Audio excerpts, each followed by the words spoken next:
Well, today we're going to make a super simple penny can stove. What's up, everybody? Welcome back to My Free Life. I'm Sax Williams, and today's cheap trick is I'm going to show you how to make a penny stove. Really easy, really cheap, really quick, and great utility. You can use this thing for a lot. So let's get right on into it. You can get this done in just a few minutes with pretty much nothing, bare minimal tools. I'm going to use a drill with a little skinny bit, but of course you can just use a nail or a thumbtack or something to poke holes in those aluminum cans. You're going to need 2 cans. You're going to need your pair of scissors, and I'm using a little handful of insulation, fiberglass insulation, just ripped out from some Pink Panther, but you can use whatever you want there as far as other insulation or something goes. We're just going to use that to put inside to absorb the fuel, which you can use lots of things for fuel. We're probably going to use this heat today, but you can use rubbing alcohol, denatured alcohol, things like that to power this as well. Little pair of needle nose pliers, a Sharpie, and a penny, and that's pretty much everything you need to get this thing operational. So let me show you what we're going to do here. To start this off, we're going to take our first can. We're going to put 5 holes in the bottom, 1 dead center, and then 4 around that dead center hole. This is going to be what we're going to fill the fuel with. After we get those holes put in, we're going to put 16 holes or so around the rim of the bottom of this can, which is where the fuel is going to come out of, which is going to be the burners. And we're going to want to put those holes right at the base where the can lip is before it goes to the undercurve, so that that fuel can come out and around that. So we'll start that off real quick, putting these holes in. I'm going to use a drill, but you can use just a nail or a thumbtack or whatever you got to put those holes in there. So let me show you how we're going to do this.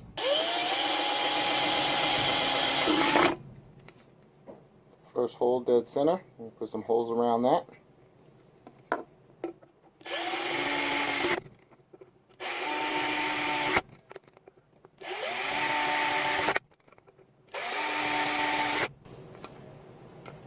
Very simple, very basic. So now we've got that done, we're going to put our holes around the rim, and what I'm going to do is I'm going to put 4 in first, eyeball it, try to get it even, and then I'll split the difference on each one of those holes to try to keep them evenly spread.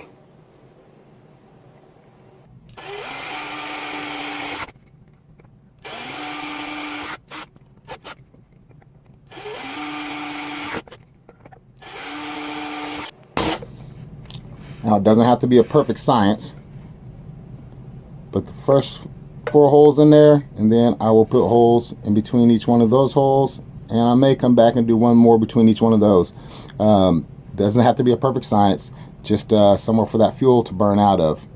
Now once we've got that step completed with the holes in the bottom, we are going to measure up on this can, draw a line, take some scissors, cut that off, and we want to take the second can,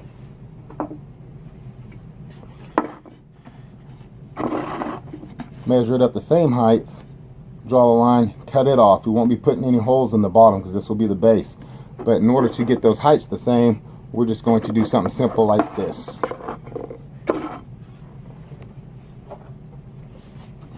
just going to grab a little low paint can lid. It can be anything, doesn't really matter. I'm going to take a Sharpie.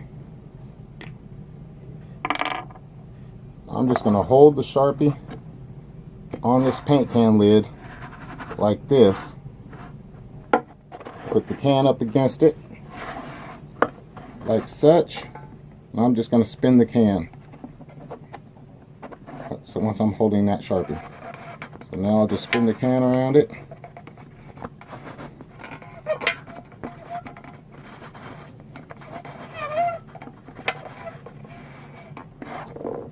And then you've got your line, and then I will do the same thing to the other can, and then I'll know when I cut those off they're the same height so that they cup each other well. Alright, now we're just going to cut this Mountain Dew can down, and we're going to start off cutting somewhere up here, make it real easy to get into the can, and then work our way down so we can cut us a clean line. And once I cut this out, which is the burner side of this, I'm going to mark the same way, just setting the Sharpie on top of that paint can lid and twisting the can around with the other can, and then I'm going to cut it off just like we're about to do right here. No need to be redundant and show that twice, but let's go ahead and cut this.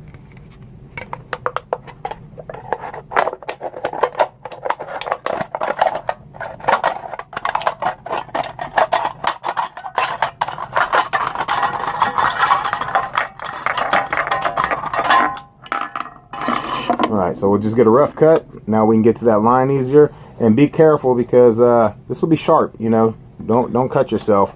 If you feel safer wearing some cut-proof gloves or something like that, then I would advise that. I'm not really concerned about it myself. So now we're going to try to cut on that line pretty straight. That way they set even on top of each other.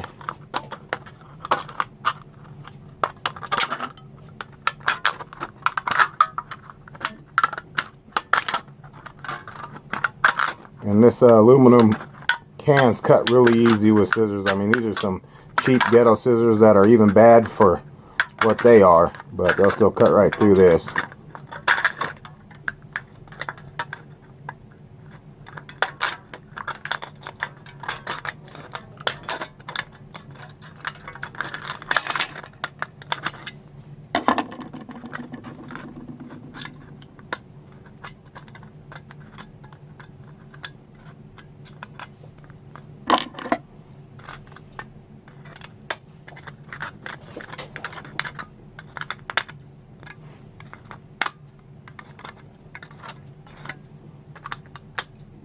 Alright, cleaning that edge up just a little bit.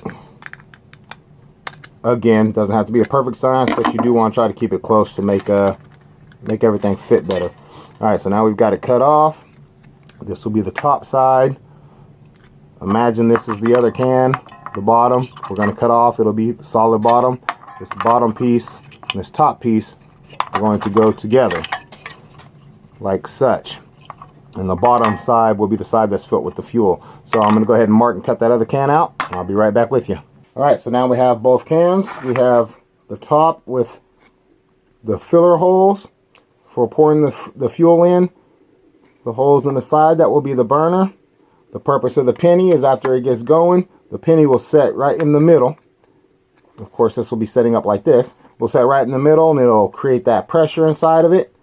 And after it's primed and burning good, then it will give off a nice flame. This is the bottom. No holes, nothing in it. Because that's where the fuel is going to go.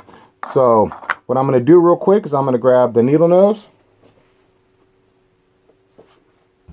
And I'm going to put some crimps in this all the way around the top of this can. And the purpose of that is so that it can slide inside of here. So I'm just going to go down about ½ inch or so into the can. What I do is I just put a little mark on the side of the needle nose. Again, this doesn't have to be a perfect science either, but that's just so I can have a visual. I'm just going to go down in there some, and I'm just going to put a little crimp in it. Move over about 1 inch, do the same thing all the way around the can. And this is literally just going to make it so it kind of tapers at the end so that it will fit easily inside of that other can. Does not have to be perfect. So essentially we're just looking for something like this. Now that we've got the two pieces, top, bottom, we're going to put our fiberglass insulation in there, which I just stripped out a piece of some Pink Panther from my garage uncovered ceiling, so it's pretty easy to get to. But anyway, just some fiberglass insulation. We're going to take this, we're going to stuff it in the bottom, and what that's going to do is when this is filled up with fuel, in case this contraption gets knocked over, you don't have burning fuel spewing everywhere, catching a fire. It'll keep it condensed into one zone. So now we're going to take this and we're going to put it into the bottom of the top can like such.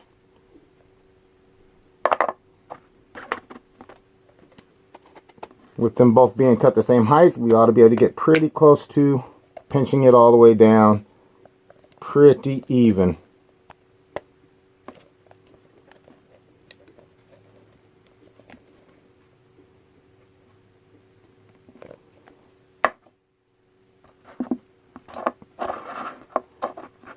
Not quite level yet. Let me push it up in there a little bit further. There we go. That's looking pretty good, pretty close. So now we basically have us a miniature Mountain Dew can. Fill holes, burner holes, top, base, insulation inside. Next it's time to fill it. Moved in here to this other area where I have a steel table to pour it on. Let's not catch any fires, shall we? All right, so now we're just going to fill it, and I am going to use the heat, but then again, you know, you could use the rubbing alcohol or whatever. So just keep topping it off until it eventually doesn't go down anymore. And when you get to the point to where the fuel doesn't recede in there, you know it's full. So I'm going to finish topping that off.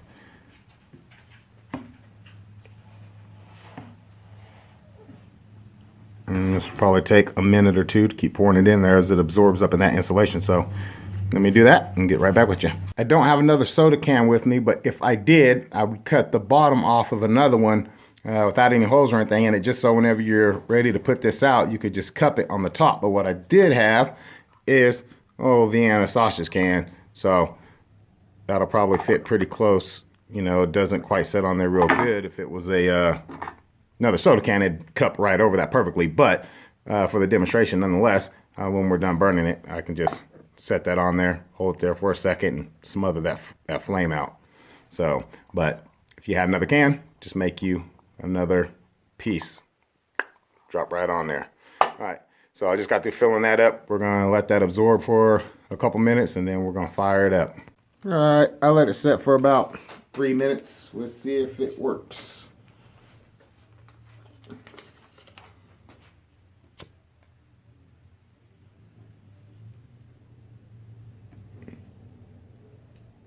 All right, definitely fire coming off of it.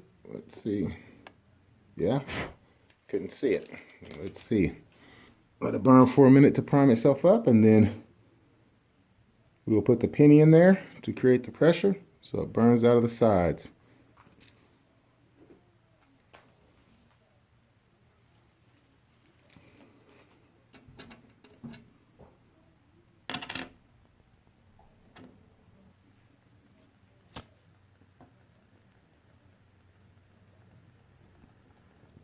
Oh, I can hear the pressure building up now. Starting to prime up.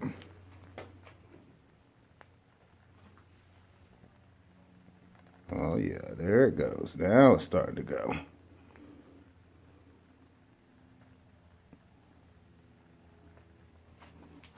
And there she is. And that flame will clean up a little bit as that pressure finishes building when it's done priming. And you got yourself a penny stove.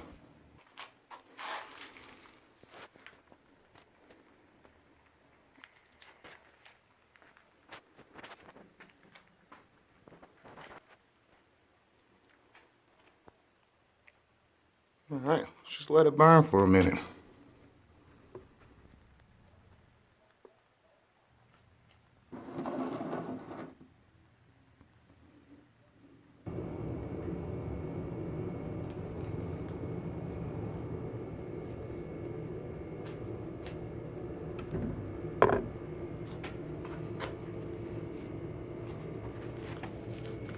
Flaming Mountain Dew.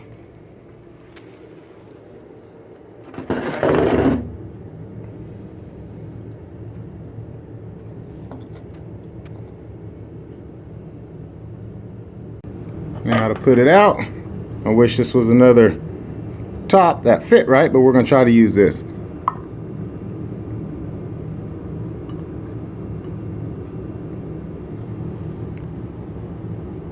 Let's see if that's out. And she's out. There you go. Penny can stove. Later.